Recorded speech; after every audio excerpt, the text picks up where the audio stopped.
Boa noite a todos. Boa noite. Obrigada pela vossa presença. Desejo uma boa noite de trabalhos para todos nós. O tema desta noite aparentemente não é fácil, mas é dos temas que eu mais tenho trabalhado dentro da doutrina espírita e gostava de começar por vos perguntar como é que se apresenta um suicida. Antes disso, deixem-me ler-vos, que já ia passar aqui uma parte importante, esta frase de Ivone Pereira, que está no livro de entrevistas de Ivone Pereira, em que ela diz, a certa altura, que no mundo não há expressão para traduzir o sofrimento de um suicídio. Porquê é que eu acho que esta frase é tão importante? Porque, normalmente, ou é muito comum nós, às vezes por vícios de linguagem ou forma de falar, nós referimos aos suicidas como criminosos. Os suicidas não são criminosos. Se nós somos filhos de Deus, não podemos ser criminosos aos olhos de Deus.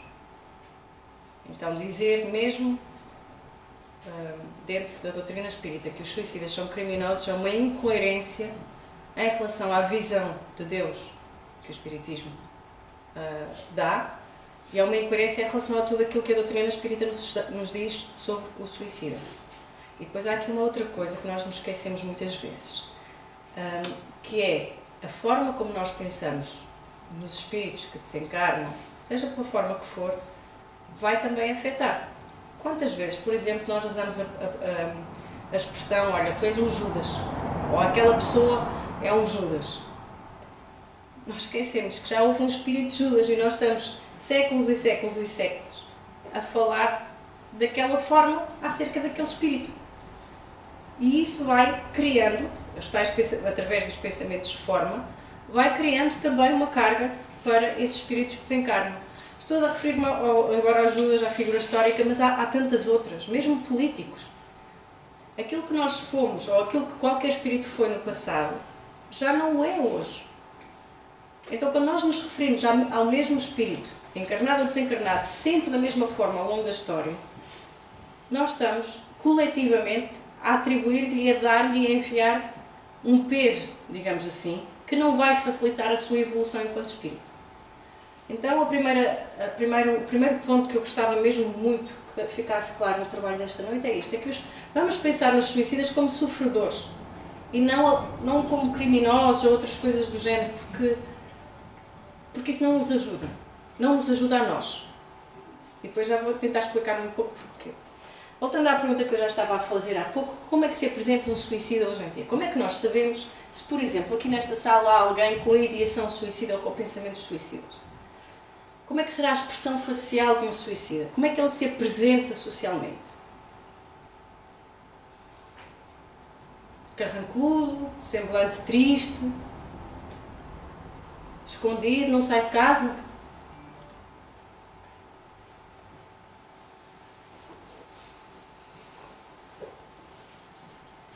Todas estas pessoas se suicidaram. Alguns conhecerão, mais famosos, atores americanos, estes dois portugueses, aquele Flor Bela Espanca, tão querida aqui da nossa zona. O Robin Williams, um dos atores de comédia mais brilhantes que nós já vimos, todos eles sofriam, este ator aqui de novelas assim mais conhecido, todos eles sofriam de depressão severa, que é uma das causas principais do suicídio hoje em dia. E vamos ver que,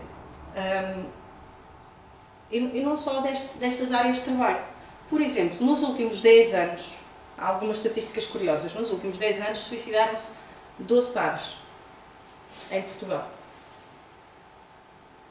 Em 22 anos, em Portugal, suicidaram 170 polícias e militares da GNR, com médias de idades inferior a 40 anos. Então, qual é o problema? Eu e as minhas imagens disseram.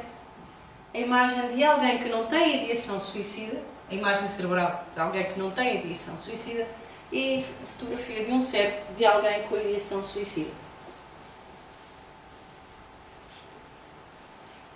Então, por fora e por dentro, digamos assim, é assim que se apresenta um suicida. Nós não conseguimos dizer se a pessoa que está sentada ao nosso lado no metro é ou não suicida, tem ou não ideação suicida. E, no entanto, pode estar a rir-se às gargalhadas, ou muito bem disposto, ou a dizer um bom dia muito cordialmente. E o que nos dizem os suicidas? Ou como agradecem os suicidas? Queremos agradecer a ajuda que nos têm dado ao orarem por nós.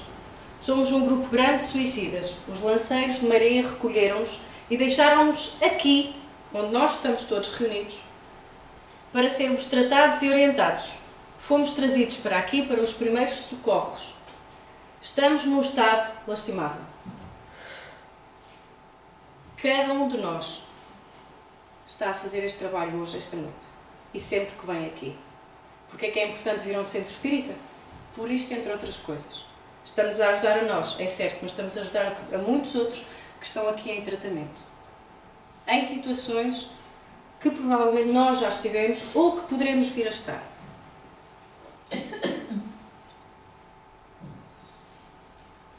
Estava a acabar o PowerPoint de hoje. Está em letras pequenininhas, mas só interessa esta estatística. E fui ver. Hoje, às 18h16, já se tinham suicidado no mundo 839 mil pessoas, 325. A título do exemplo, o suicídio mata mais que o cancro da mama, por exemplo. No mundo, a cada 40 segundos suicida-se uma pessoa. E isto significa que hoje, quando todos sairmos daqui e formos para as nossas casas, suicidaram-se 270 pessoas em todo o mundo. São números leves, não são? Só que estes são aqueles que realmente se suicidam, mas há outros números ainda mais preocupantes. Este ano, 14 milhões e 700 mil pessoas já se tentaram suicidar. Portanto, 800 mil e tal, não é? Vimos há pouco, já se suicidaram. 14 milhões e 700 mil já se pensaram ou já tentaram suicidar. 90% dessas pessoas têm uma doença mental. 90% das pessoas que se tentaram suicidar têm uma doença mental. E dentre essas, 90% desses 90%, 60% têm depressão. A seguir à depressão vem a dependência do álcool como causa para a tentativa de suicídio. Por isso é que, e ainda esta semana comemoramos o Dia da Saúde Mental, não é? Então, prevenir o suicídio é prevenir também a doença mental. E a chega que o trabalho desta noite pretende trazer é que pensemos na forma em como nós somos, na nossa autenticidade, ou na nossa capacidade de sermos autênticos, como uma das principais formas de prevenção da saúde mental. Exercício físico, boa alimentação, leituras edificantes, tudo isso é muito bom. Mas como é que nós somos? Quantas máscaras é que nós vestimos para viver na nossa vida? Nos diferentes lugares, com as diferentes pessoas com que nos relacionamos. Então, prevenir o suicídio é também escolher a empatia em vez do estigma, do preconceito. É acabar com o segredo e falar sobre problemas, emoções e traumas. E não temos que chamar tudo de vulnerabilidade. É empatia, é capacidade de falarmos sobre isto, com as pessoas certas, com as pessoas da nossa confiança. É educar na infância sobre as emoções. Começa logo na primeira infância a prevenção do suicídio e a prevenção da saúde mental. Para não repetirmos aquilo que está a acontecer na geração atual, em que o suicídio é a segunda causa de morte. Passa também por não termos vergonha de pedir ajuda. Num centro espírita, por exemplo. E é também conseguirmos ajudar quem está ao nosso lado. Porque vamos voltar aos números. Por cada pessoa que se suicida, 25 tentam. E quem tenta uma vez, com uma enorme probabilidade, vai tentar outra vez. Por isso, vamos todos a tempo. Vamos todos a tempo. Menos aqueles 839 mil que já se suicidaram este ano. Ok. Isto são os números, as estatísticas. Como é que eu consigo fazer isto? Como é que nós, enquanto comunidade, como é que nós individualmente conseguimos fazer isto? Passa pela autenticidade, é a pista que vamos trazer hoje.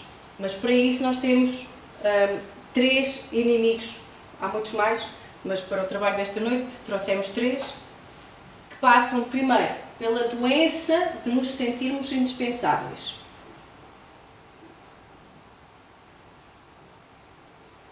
E de não vermos Deus nos olhos do nosso próximo. E de não vermos Jesus nos nossos olhos. Depois, pela deriva do narcisismo. O que é que isto quer dizer? Ainda hoje falava com alguém que me dizia que o filho que tem agora 9 anos, é muito agradador. Está sempre a querer agradar aos professores, aos pais, aos avós, à família. Quantos de nós não somos agradadores? Queremos agradar a toda a gente. Sempre. E deixamos de ser assertivos para ser agradável, muitas vezes. O que é que isso vai criar em nós? Porque quando isto acontece, significa que nós, ao longo da nossa trajetória, ao longo da nossa forma de estar na vida, vamos perder serenidade, vamos perder vivacidade, vamos perder um pouco daquela audácia que nos faz sermos nós mesmos e passamos a ser máquinas de rotinas. Sempre a repetir tudo. Linhas de montagens.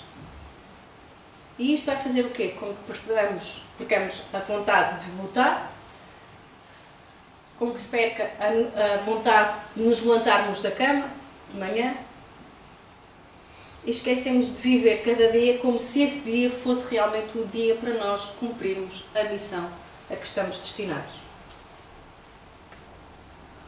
Depois este empoderamento mental e espiritual vai se cristalizar precisamente nesses hábitos pouco saudáveis e que muitas vezes nos levam a uma espécie de Alzheimer espiritual. O que é isto? Nós esquecemos.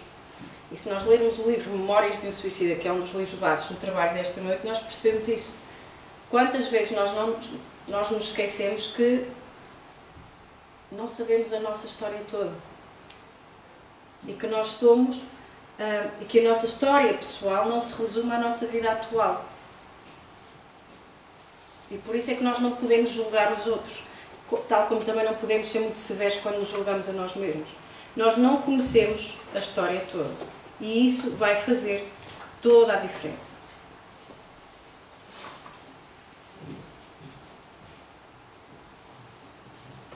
Outro, digamos assim, mito que eu gostaria de tentar desmontar no trabalho de hoje é que ninguém está livre do suicídio. Não há ninguém que diga isto nunca. Para mim, não, nunca. Quando falamos em suicídio, não estamos a falar só do ato propriamente dito de nos matarmos. Estamos a falar também da ideação suicida, de pensamentos suicidas. Estamos a pensar também, ou a falar também, de uma das maiores causas hoje em dia do suicídio, que é a desesperança. E todos nós, sente-se muito no ar, não é? Está-se a sentir muito no ar, sobretudo agora com o estalar da nova guerra, mais uma guerra, sente-se muito no ar que estamos todos alegres, animados e esperançosos sobre o futuro do planeta e da humanidade. Não é? Sente-se isso no ar? Não se sente? Pois é. Por isso é que o suicídio é contagioso. Ninguém está livre. E ninguém pode dizer eu estou tão são que estou livre de pensamentos suicidas. Ninguém pode dizer isso. Porque quer lhe chamemos contágio, quer como lhe chamou uma altura que vou falar a seguir, quer lhe chamemos de grupos suicidas, que existe muito entre os jovens, entre os mais novos, por exemplo, quer lhe chamemos de modulação sociocultural, deem o nome que quiserem. O que a ciência prova, sobretudo as ciências sociais, é que suicídio provoca mais suicídio. É dos poucos fenómenos sociais em que isso acontece. É como que... por exemplo, o suicídio provoca mais suicídio tanto entre aqueles que são estranhos, de alguma forma, mesmo pessoas que não conheciam a vítima, elas podem se identificar com aquela vítima e acharem, olha, se ele fez aquilo, por que não? Havia a geração, acho que no meu tempo, como eu já sou muito antiga, não é? No meu tempo havia a geração era dos 27, não era, Catarina? Eras dos Nirvana, do Joy Division, era os 27, não era? A geração dos 27, não é? É um exemplo desta modelação sociocultural. De repente parece que os grandes cantores da minha juventude todos decidiram se suicidar e com a mesma idade. Mas isto é um outro lado da moeda.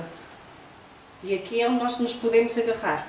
É que se suicídio gera mais suicídio, a vida também gera mais vida. Permanecer vivo tem uma influência oposta. Ou seja, tem essa influência de ajuda a manter as pessoas vivas. Havia alguém, um escritor qualquer, que já não me lembro, que dizia que as pessoas, nós coletivamente, não é, as sociedades, foram sempre muito obcecadas com a ideia da morte. Não é? Nós sabemos isso pela filosofia, pela história, somos muito obcecados pela ideia da morte. E imaginem como seria o mundo e como seriam as nossas vidas se nós tivéssemos, obcecado aqui, entre aspas, em sentido figurado, se fôssemos igualmente obcecados pela vida, por nos sentirmos vivos. A tal história da autenticidade. Isto não significa que não nos devamos preocupar com a morte e, sobretudo, que não nos devamos preparar e educar para a morte, como fala, por exemplo, Divaldo Franco. Mas é que nos educarmos e prepararmos para a morte significa que temos que aprender a estar vivos. E cultivar esse gosto e esse empenho em estarmos vivos.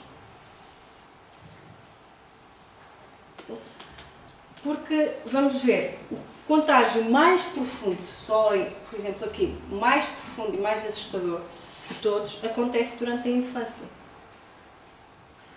Um estudo da Universidade de Johns Hopkins, nos Estados Unidos, mostrou que crianças cujos pais se suicidam até aos 40 anos têm uma alta probabilidade, muito provavelmente, também se irão suicidar. Isso aconteceu, por exemplo, com o filho de uma poetisa, que eu vou referir daqui a pouco, a Sylvia Plath, a poetisa americana. O filho dela suicidou-se antes dos 40 anos. Ela também se havia suicidado. Esta ideia do contágio foi muito explorada por esta autora, neste livro. O título está em inglês, portanto ignora. Mas que ela vem argumentar, esta autora argumenta que há aqui uma batalha entre aquilo que a religião foi fazendo e aquilo que a filosofia foi fazendo em relação ao suicídio. Então ela diz, a religião tomou um rumo errado ao confiar tão fortemente na desaprovação divina do suicídio e no castigo corporal, inclusive depois da morte, do infrator, digamos assim. E a filosofia secular tomou um rumo errado quando concluiu que sem Deus e religião o homem era o seu próprio senhor e, portanto, as pessoas deveriam ser livres para se matar. Neste parágrafo resume-se mais ou menos o livro e resume-se aquilo que a autora argumenta. Ou seja, ela diz que historicamente as nossas ideologias enquanto sociedade acerca do suicídio levaram-nos a esta batalha. Primeiro temos as doutrinas moralistas e religiosas ocidentais, sobretudo judaísmo, islamismo, catolicismo, que condenaram o suicídio como um pecado, não é? Uma coisa que Deus proíbe, como se Deus fosse um sinal de trânsito, mais ofensivo do que até mesmo o assassinato, porque estamos a roubar a Deus, não é? Foi isto que a religião nos foi incutida, que nós estamos a roubar a Deus, como se Deus pudesse ser roubado. E isto é uma ideia baseada naquilo que a psicologia chama de reforço negativo.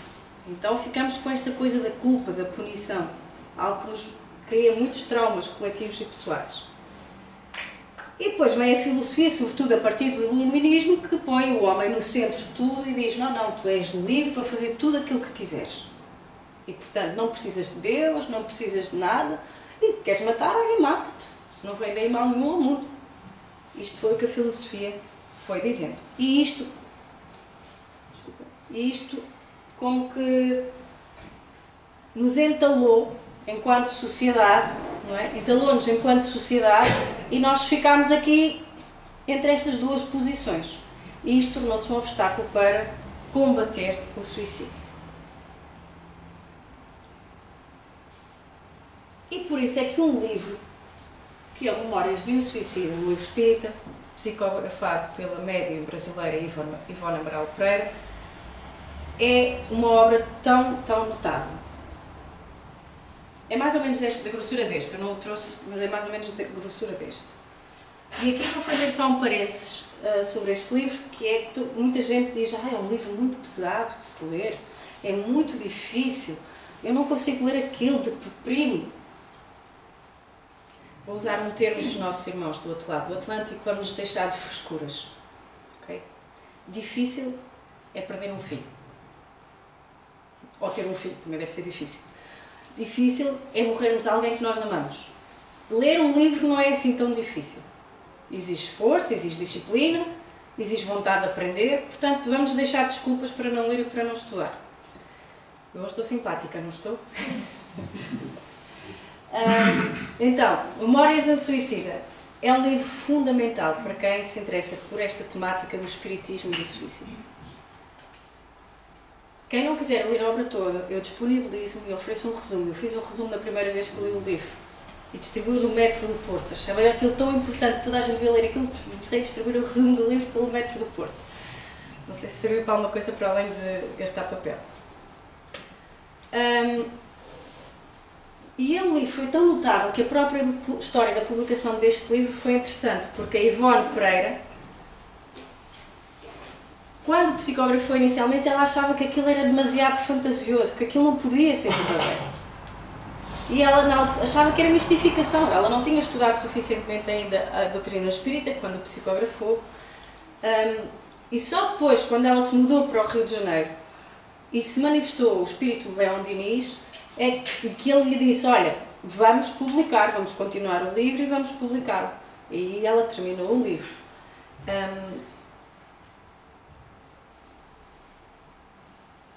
E ela, no final, depois numa entrevista, ela diz que se sentiu recompensada porque hoje, de facto, é o livro mais popular que ela psicografou e é realmente aqueles que será dos mais importantes pelos ensinamentos que nos trazem.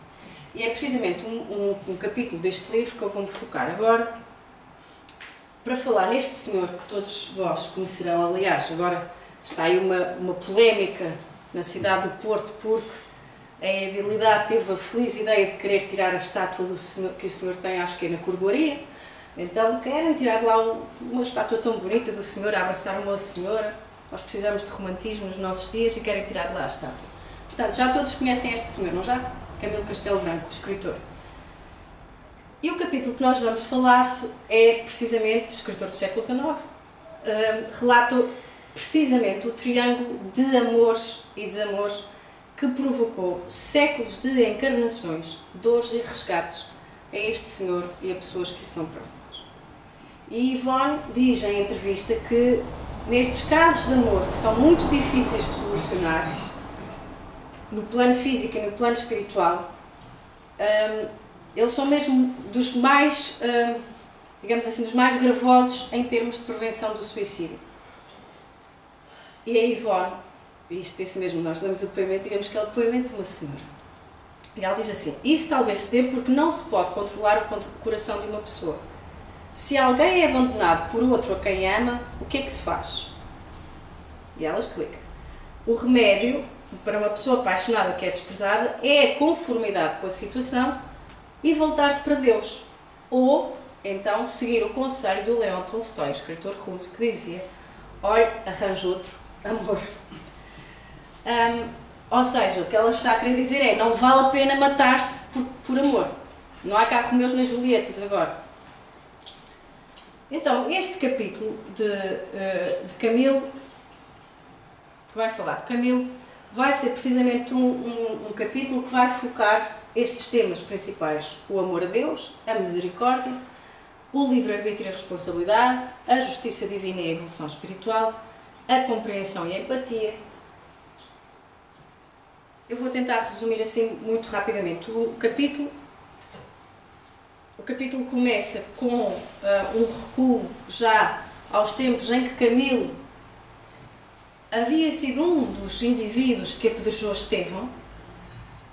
Lembram-se da história de Paulo e Estevão, não é? Que apedrejou Estevão. Foi uma figura também que insultou Jesus. foi um perseguidor sempre dos cristãos. Mas nesta encarnação a que se refere o capítulo, Camilo, para resgatar as suas tendências e para resgatar muitas das coisas que havia feito por séculos e séculos e séculos, ele reencarna como um jovem pobre, de famílias pobres, de agricultores, só que, como muitos jovens de origens humildes, ele queria se tornar, ele achava que aquilo era pouco, ele não queria seguir as pisadas do pai, ele não queria ser agricultor.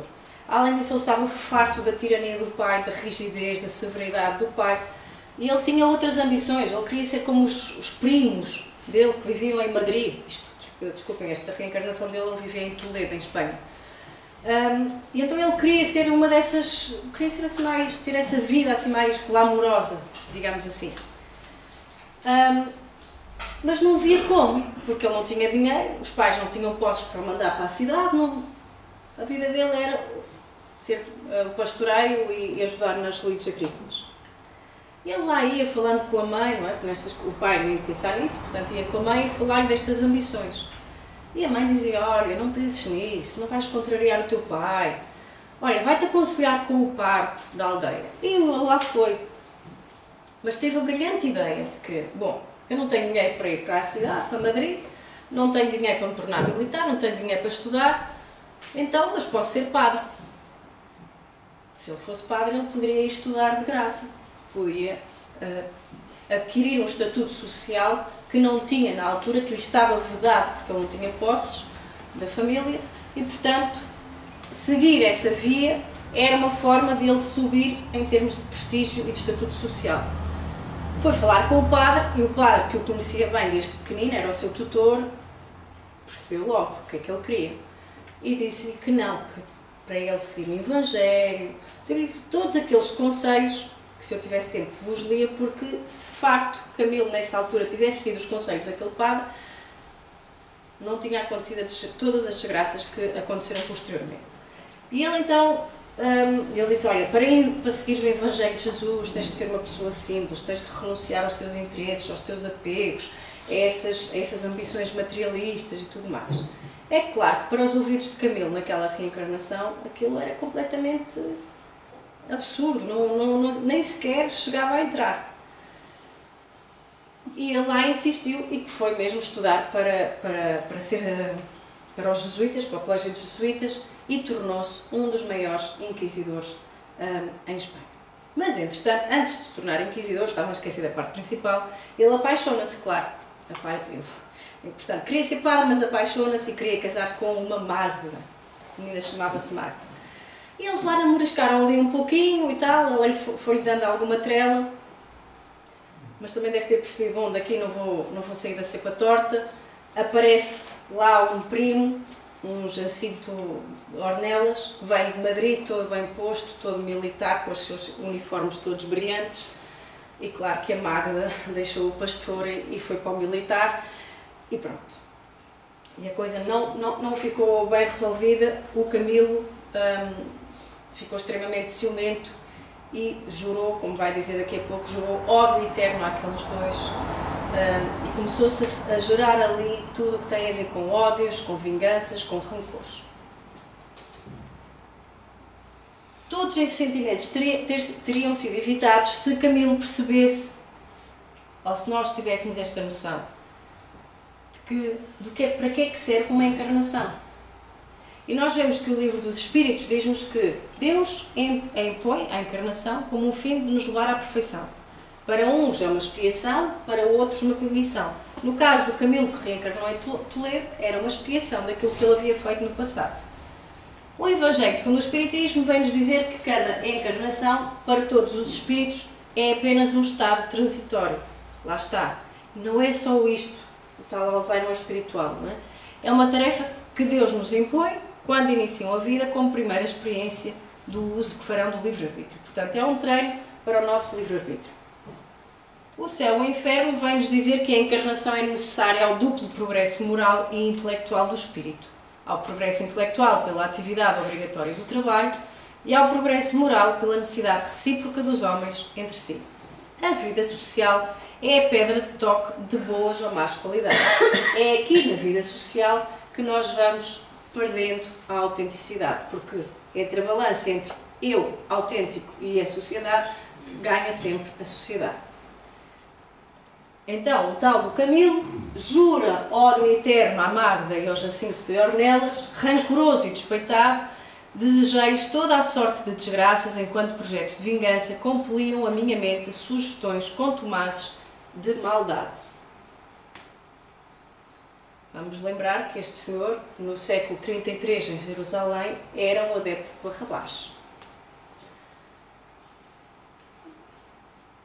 Então ele jura ódio eterno à Magda e ao Jacinto. O que é que nos diz o livro dos Espíritos sobre isso? O amor aos inimigos não será contrário às nossas tendências naturais e a inimizade não provirá de uma falta de simpatia entre os espíritos? Pergunta manhosa do Kardec, não é? Certo, ninguém pode votar aos seus inimigos um amor terno e apaixonado. Isto nós já sabemos. Não temos que convidar para jantar toda a gente. Não foi isso que Jesus entendeu de dizer. Amar os inimigos é perdoar-lhes e retribuir-lhes o mal com o bem. O que assim procede torna-se superior aos seus inimigos, ao passo que abaixo deles se coloca, se procura tomar vingança. Tinha dado jeito ao nosso Camilo de ler isto, não era? Já no livro dos Espíritos, ele diz-nos, está bem, mas o Camilo, leia-se, todos nós, temos o livre-arbítrio, por conseguinte temos a faculdade de escolha entre o fazer e o não fazer. Doma as tuas paixões animais. O que é que o Camilo estava a sentir pela Magda e pelo Jacinto? Não alimenta o ódio, nem a inveja, nem o ciúme, nem o orgulho. Olha, cai como uma luva no nosso Camilo. Não se deixe dominar pelo egoísmo, purifique-se nutrindo bons sentimentos, pratique o bem, não ligue às coisas deste mundo, importância que não merecem, e embora revestido em invólucro corporal, já estará depurado, já estará liberto do jugo da matéria, e quando deixar esse invólucro, não mais lhe sofrerá a influência. Temos aqui também uma boa definição de autenticidade.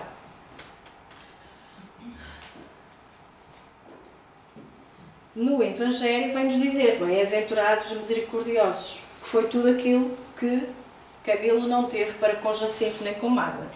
A misericórdia é o complemento da brandura, porque aquele que não for misericordioso não poderá ser brando nem pacífico. Ela consiste no esquecimento e no perdão das ofensas. O ódio e o rancor denotam alma sem elevação nem grandeza. Mas depois Kardec faz uma pergunta muito interessante, que também seria útil a Camilo, no Livro dos Espíritos. Postos de lado os defeitos e os vícios acerca dos quais ninguém se pode equivocar, qual é o sinal mais característico da imperfeição? O interesse pessoal. O Livro dos Megas também nos fala nisto. Orgulho e egoísmo e interesse pessoal, que é o principal ingrediente do egoísmo. Se nós eliminarmos isto das nossas vidas, metade dos nossos problemas e dos nossos melindres e das nossas coisas vão-se.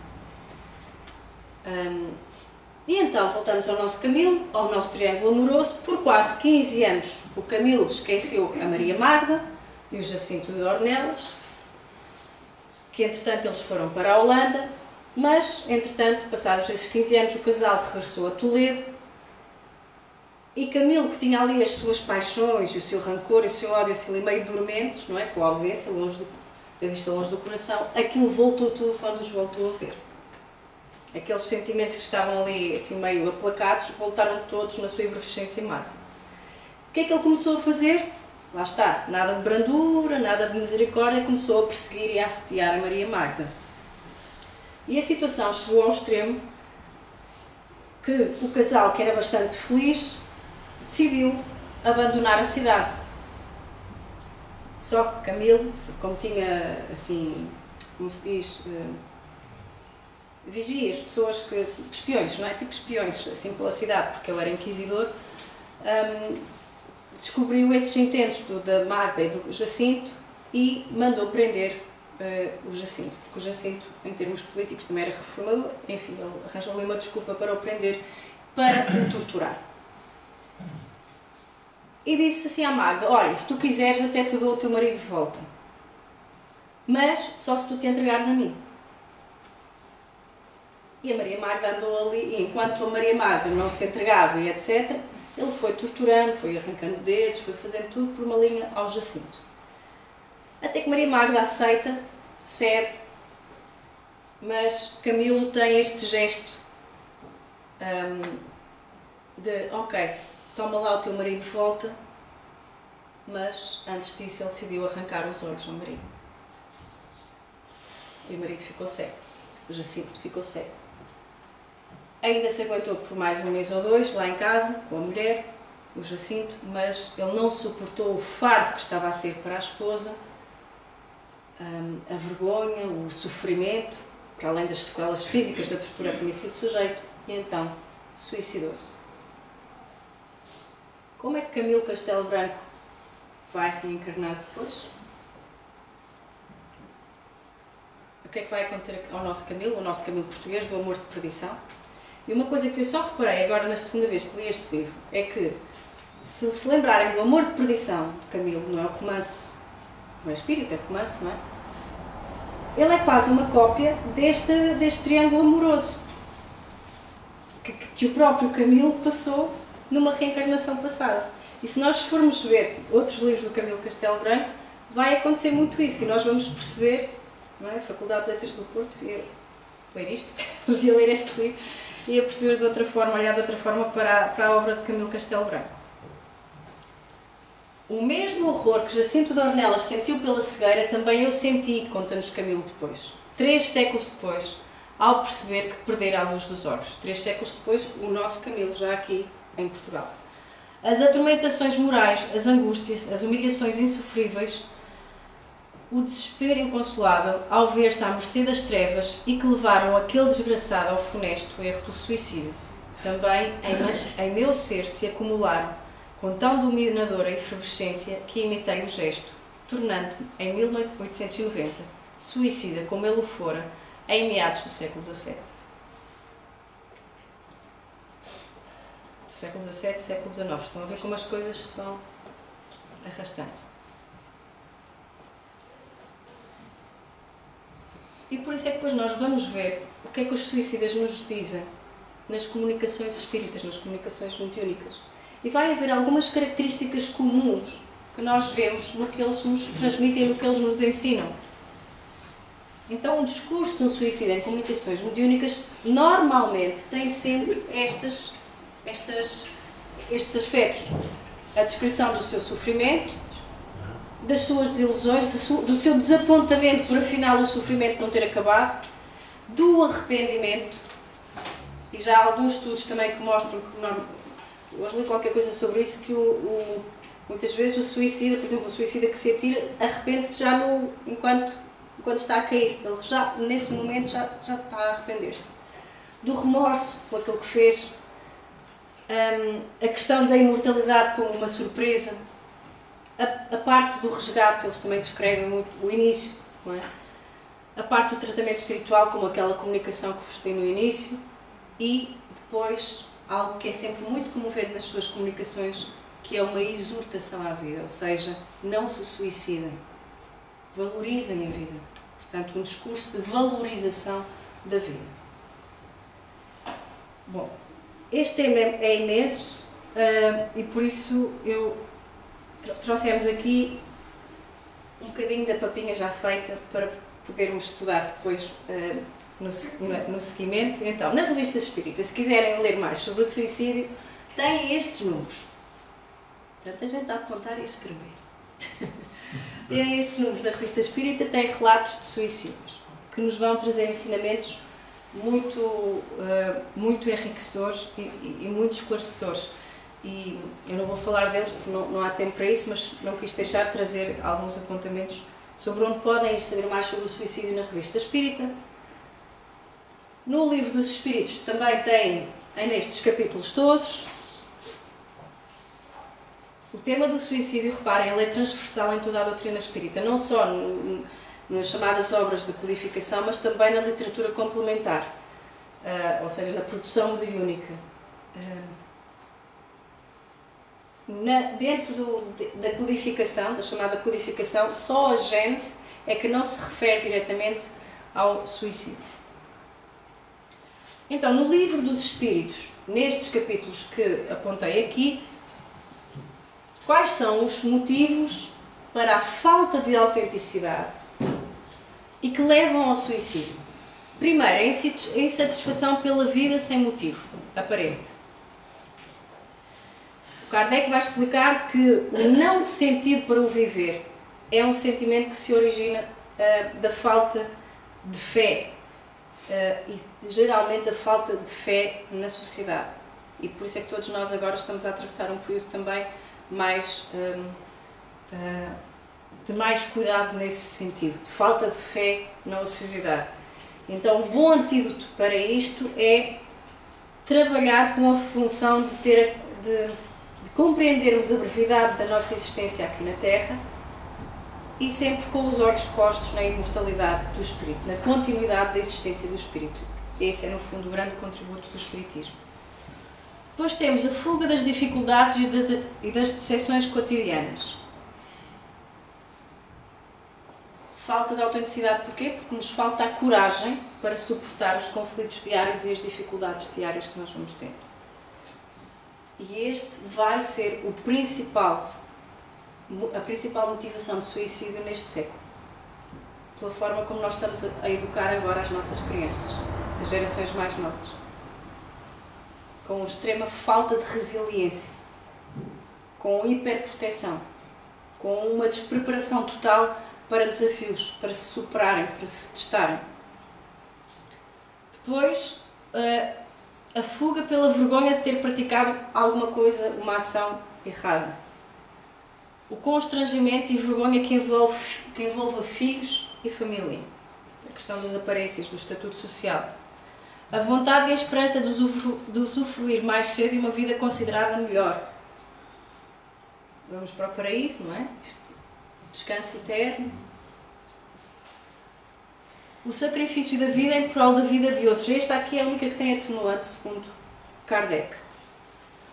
O entendimento de que a morte é inevitável, não é? Aqueles que vivem a vida como se fosse uma maratona. Se isto vai acabar no final da linha, porque é que eu não me hei de... E faz todo o sentido, não é? Se nós seguirmos uma linha materialista na nossa vida, faz todo o sentido. Se isto vai acabar tudo e vai, para que é que eu vou mudar ao trabalho? Nesta perspectiva, o suicídio seria uma solução perfeitamente lógica. A não superação da perda de entes queridos e a esperança do reencontro imediato. Novamente, falta de resiliência.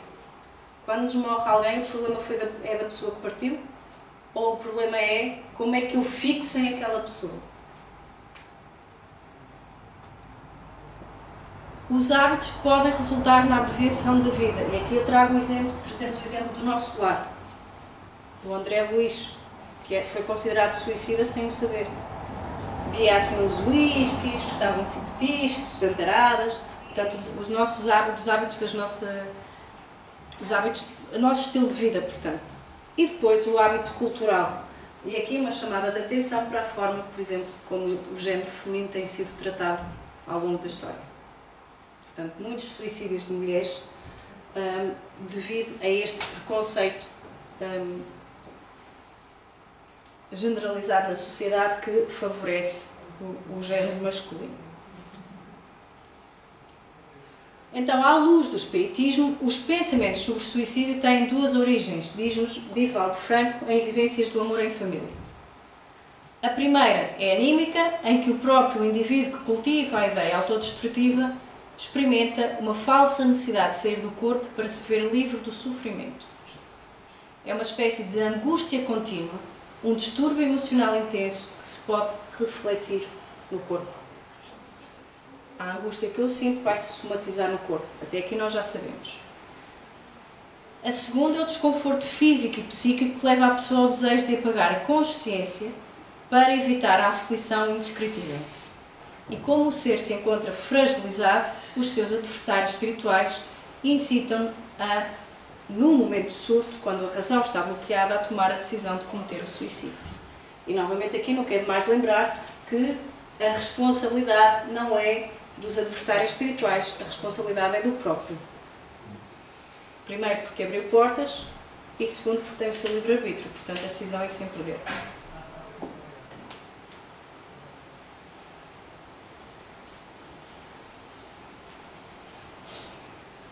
Este foi dos poucos que escapou à geração 27, este cantor. Ele diz assim: quando eu olho para mim, eu não vejo o homem que eu queria ser, diz numa canção. Em algum lugar ao longo da linha da minha vida, eu escorreguei fora da pista. Apanho-me a dar um passo para cima e 2 passos para baixo. A tal desesperança. Quando eu olho para o espelho, não é? Como dizia o Marco Aurélio, o imperador Marco Aurélio no seu livro Meditações, quando nós olhamos para o espelho, nós gostamos sempre daquilo que vemos. Não estou a falar se há mais ou menos cabelos brancos, se há mais ou menos rugas, nós gostamos sempre daquilo que nós vemos ao espelho. Nós reconhecemos sempre aquilo que vemos ao espelho. Nós conhecemos sempre aquela pessoa que nós vemos ao espelho.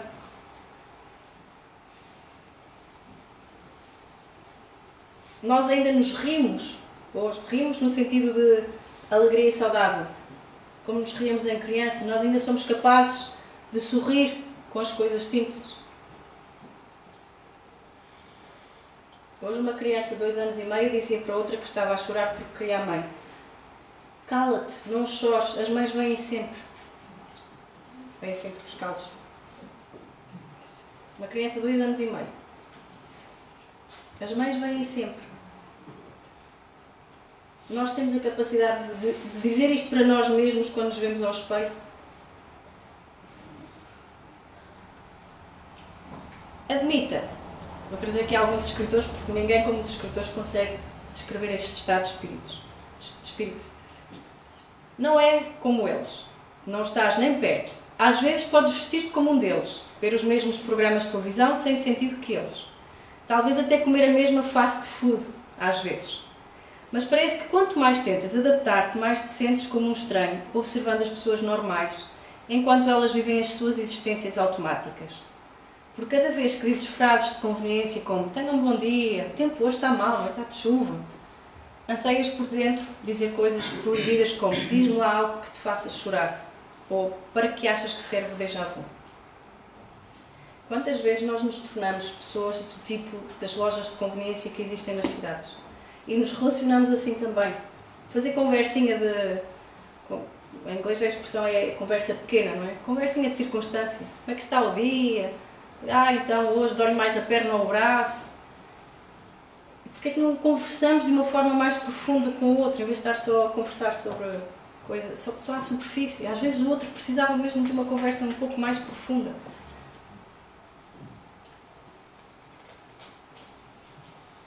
Porque a empatia, diz-nos um neurocientista italiano, é uma situação em que eu e tu, em que 2 pessoas estão no mesmo estado psicológico. Não é só aquela coisa de um pôr nos sapatos do outro. É aquela pessoa estar triste e a chorar e eu sentar-me ao lado. Posso até não ter nada para dizer. Eu então sou péssima, não tenho nada para dizer a alguém que está a chorar ao meu lado.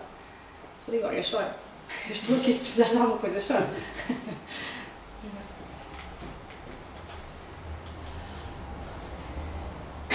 A tal poetisa que eu vos falei, americana, que se suicidou e depois o filho também se veio suicidar. Ela escrevia nos seus diários: consegues entender? Alguém em algum lugar pode entender-me um pouco, amar-me um pouco. Por todo o meu desespero, por todos os meus ideais, por tudo isso, eu amo a vida. Mas é difícil e eu tenho tanto para aprender.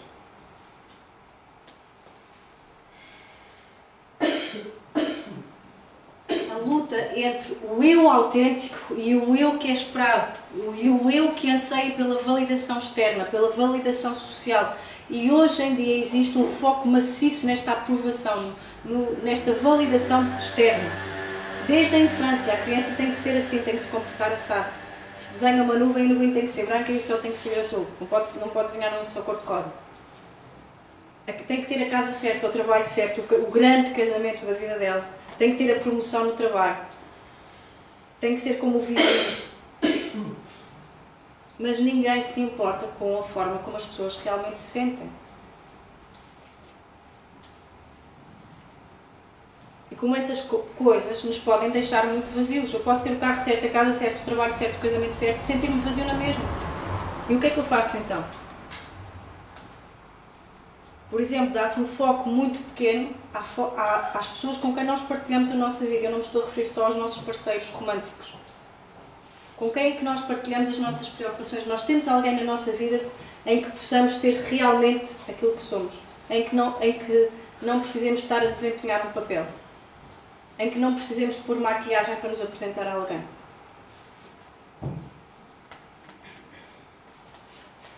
Joana de Ângeles diz-nos neste livro, Encontro com a Paz e a Saúde, será no indivíduo que se devem trabalhar as bases do ajustamento, as diretrizes do reequilíbrio, os valores éticos em benefício da sua saúde física, emocional, psíquica e moral, ante o compromisso inadiável da aquisição da paz. Todo o empenho possível deve ser direcionado ao cidadão neste momento. E reparem no uso da palavra cidadão aqui, que se encontra aturdido, assim como as gerações novas, que deverão ser atendidas com carinho e programas educacionais sérios, de modo a recuperar-se a saúde geral e salvar o planeta que padece a alucinação dos seus habitantes. O livro já foi publicado há algum tempo, mas não vos parece algo que se adequa exatamente ao dia de hoje?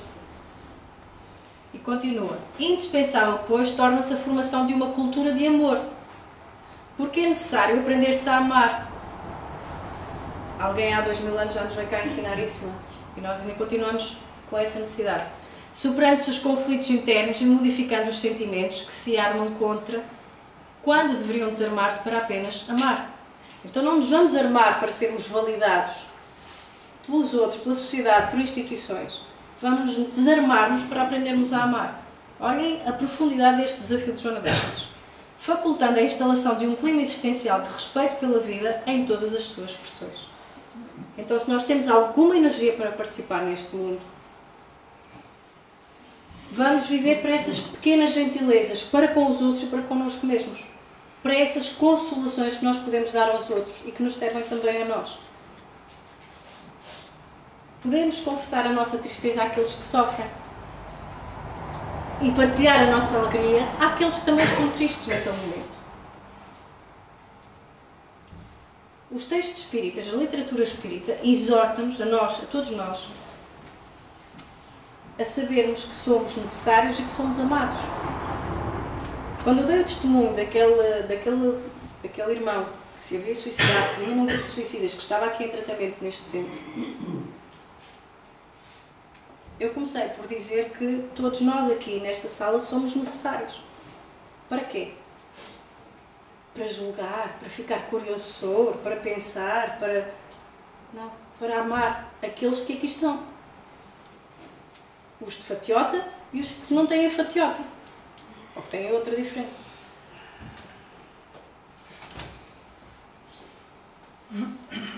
Mais trabalho de casa, outros livros da literatura espírita que falam da questão do suicídio.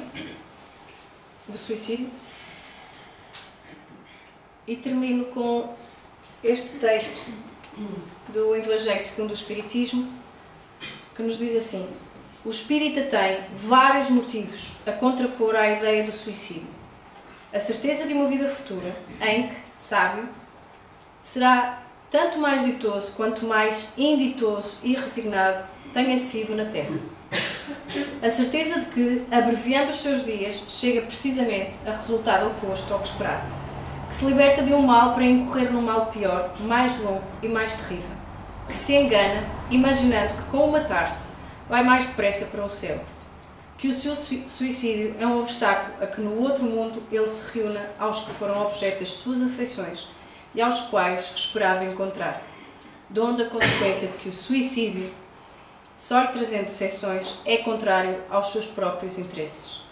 Por isso mesmo, considerável já é o amor dos que têm sido, pelo Espiritismo, obstados de suicidar-se, ou que graças ao Espiritismo não se suicidaram, podendo daí concluir-se que, quando todos os homens forem espíritas, deixará de haver suicídios conscientes. Falta o poema da praxe. Não tens de ser bom, não tens que andar de joelhos, não tens que atravessar 100 km no deserto em arrependimentos. Só tens que deixar o animal mole do teu corpo e amar. Fala-me do teu desespero e eu te direi do meu. Enquanto isso, o mundo continua. Enquanto isso, o sol e as pedrinhas claras da chuva movem-se nas paisagens, sobre as pradarias e as árvores profundas, as montanhas e os rios continuam a correr. Entretanto, os gansos selvagens, altos no ar azul e limpo, voltam para casa novamente. Quem quer que sejas, não importa quão solitário, o mundo oferece à tua imaginação. Chama por ti como os gansos selvagens, repetidamente anunciando o seu lugar na família das coisas. O mundo oferece agora à nossa imaginação e àquilo que a nossa imaginação, apoiado no conhecimento espírita, forem capazes de fazer. E esse é o convite ao trabalho que nos é feito nos dias de hoje. Desde os gestos mais pequenos do nosso dia-a-dia até à forma como nós lutamos pela sociedade que queremos ter. Esta foi a bibliografia que utilizamos para este trabalho. Se houver alguma questão, comentário.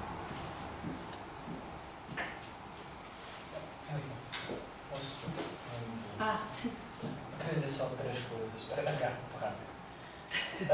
Pronto, quando estavas a falar naquela questão da Magda e do marido dela, agora não me Jacinto, sim. Exato, é isso. Pronto, foi torturada, entrou em desespero e acabou pelo desespero levar ao suicídio. E aí lembrou-me uma questão. Então vamos daí mover isto para um outro contexto. Vamos imaginar uma situação como agora estamos, não é, de guerra e assim, como já acontecia há muitos anos, em que um soldado sabia que se, acontecia isto muito antigamente, se fosse capturado e tinha informações vitais, isso poderia destruir completamente, mudar o contorno da guerra de uma forma brutal. E ele automaticamente, para não ser capturado, ou torturado, ou não suicidava-se conscientemente com um contexto de, ou seja, não passar informação. Aqui neste contexto, ou seja, não estamos a falar que sabemos que o soldado vai para a guerra, também pode levar o tiro e sabe que vai, não é? Aqui neste contexto, o suicídio é consciente, mas tem o mesmo impacto do que aquele que apenas tira a vida porque já não aguenta mais.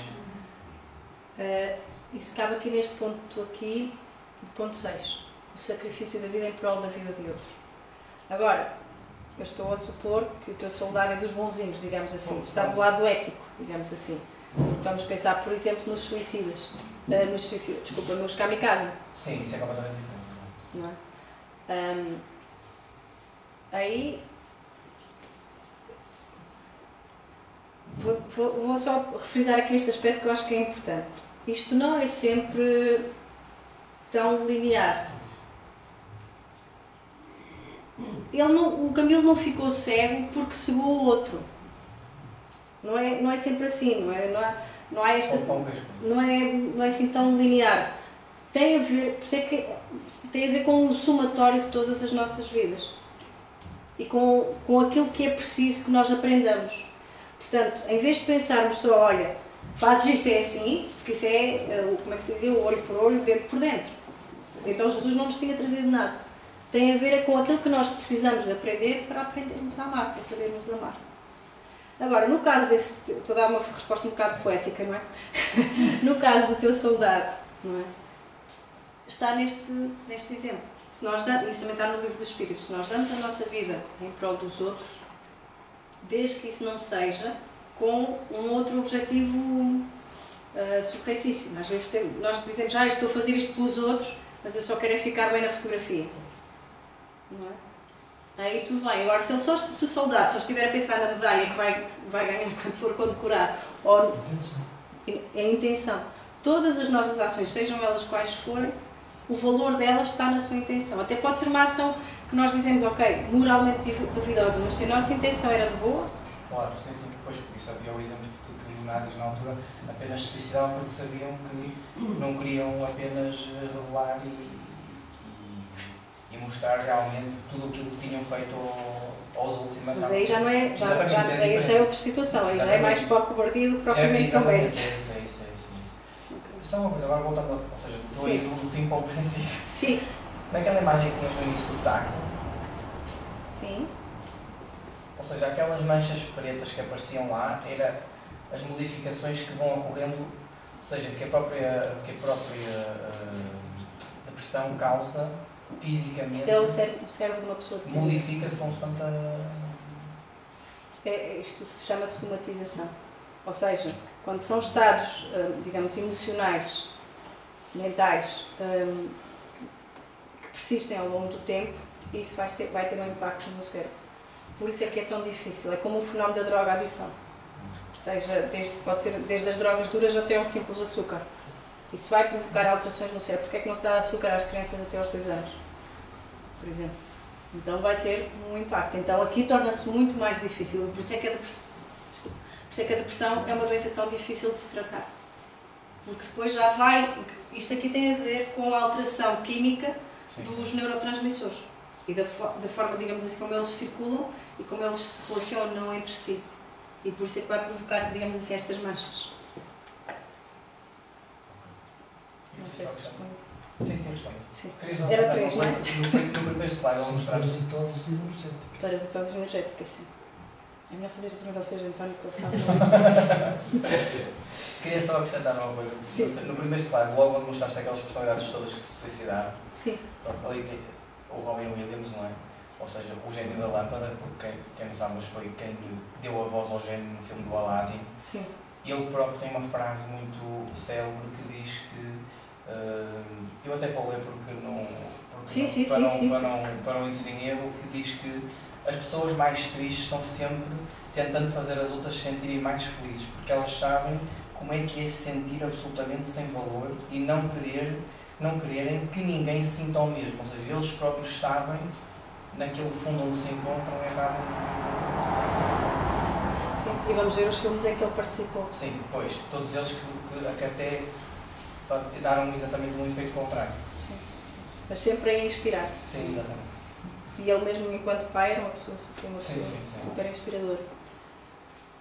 Obrigada. Mais alguma questão, comentário?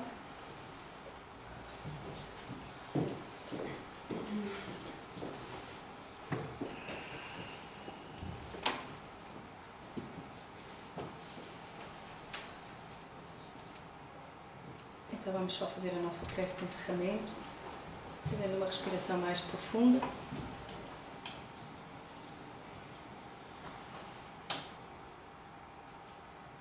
Visualizar a figura de Jesus e pedir-lhe o auxílio para todos os irmãos que neste momento se encontram neste lar, em tratamento, que eles possam encontrar o ânimo, que eles possam encontrar a receptividade e a disponibilidade para esses tratamentos e que aceitem o auxílio e que aceitem a realidade que são dignos do amor. Também nós, cada um de nós, que possa sentir dentro de si que é digno de ser profundamente amado, porque a sua natureza é essa, a de amor. É essa a herança que Jesus nos trouxe e é assim que nós nos definimos enquanto herdeiros de Deus. E por isso agradecemos a Deus, nosso Pai, por essa herança de amor, por essa natureza de amor que deu a cada um de nós e que possamos, como fiéis jardineiros, regar essas sementes de amor, fazê-las crescer em nós e em todos aqueles que nos rodeiam. E assim, a cada dia, a cada pensamento, a cada sentimento e a cada ação, possamos contribuir para diminuir o sofrimento nosso e dos outros. Possamos encontrar o alento para continuar, a capacidade de superação para fazermos mais e melhor, para sermos mais e melhor, para sermos essa paz que Jesus nos anunciou e nos ensinou.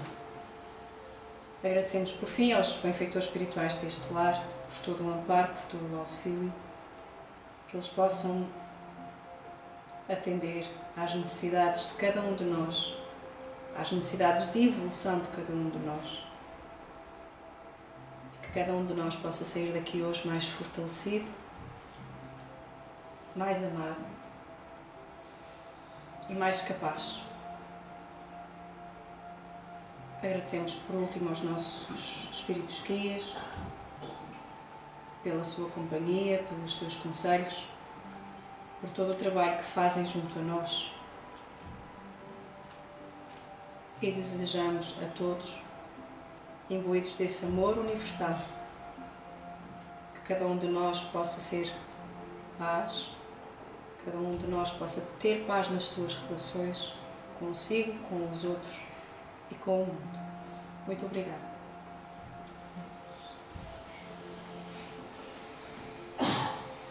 Obrigada pela vossa atenção e votos de uma excelente semana.